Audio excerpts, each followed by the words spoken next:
And we have our first speaker, and this is an individual that has been just a long-time supporter of the YMCA. He is the Commissioner in Precinct 4 for Bexar County, our good friend Tommy Adkisson. Tommy?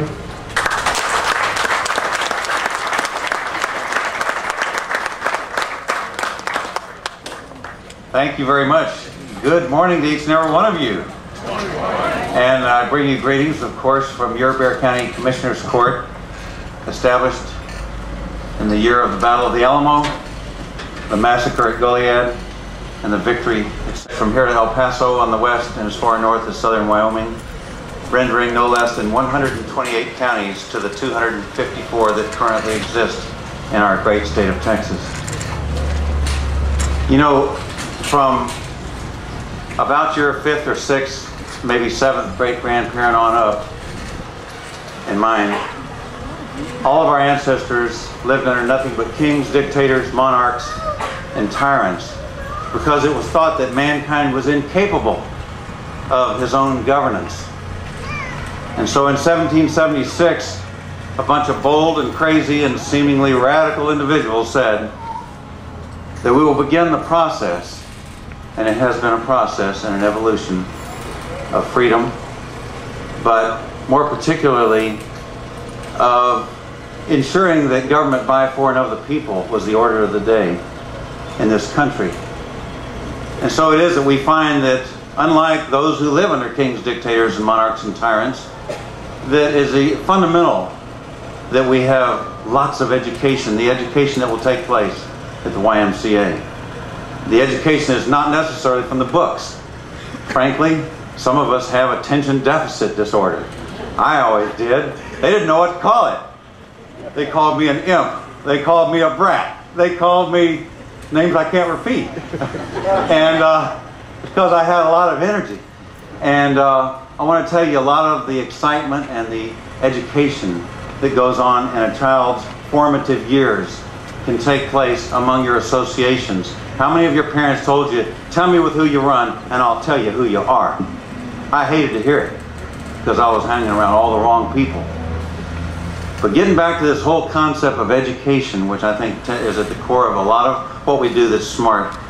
It was Thomas Paine, I believe, who said that if a nation in a state of civilization expects to be both ignorant and free, it expects what never was and never shall be. Education is the guardian genius of democracy. That's what sets us apart from the rest of the globe. And you don't have to look very far to find authoritarian approaches to people's governance. But here today is the culmination, one step on a long journey, but still a culmination of a lot of efforts, Baron, and people like you and your board, the leadership who have stepped forward, and also, of course, our great clergy. And Bishop, you've been at the forefront of many a great deal of this, of the leaders of this community. Sheila McNeil, you have been a wonderful leader for this district, and I appreciate so much your leadership in adding yet another great building block of progress onto the Walsham area. Mayor Jack Linhart, always in there pitching. We have squared off with each other. Actually, Sheila and I have too at the MPO. But you know what? It's no big deal. The bottom line is if the goal is worthy enough, and if we just stay focused, keep our eye on the ball of good government, it'll all work out.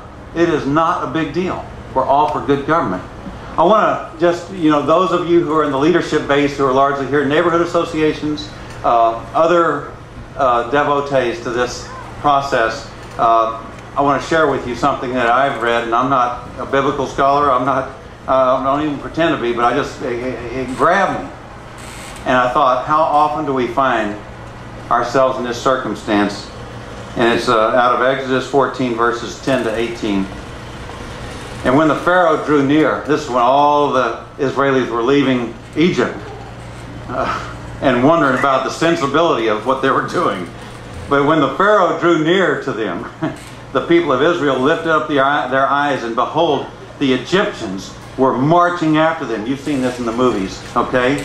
And they were in great fear. And the people of Israel cried out to the Lord, and they said to Moses, is it because there are no graves in Egypt that you have taken us away to die in this wilderness? What have you done to us in bringing us out of Egypt?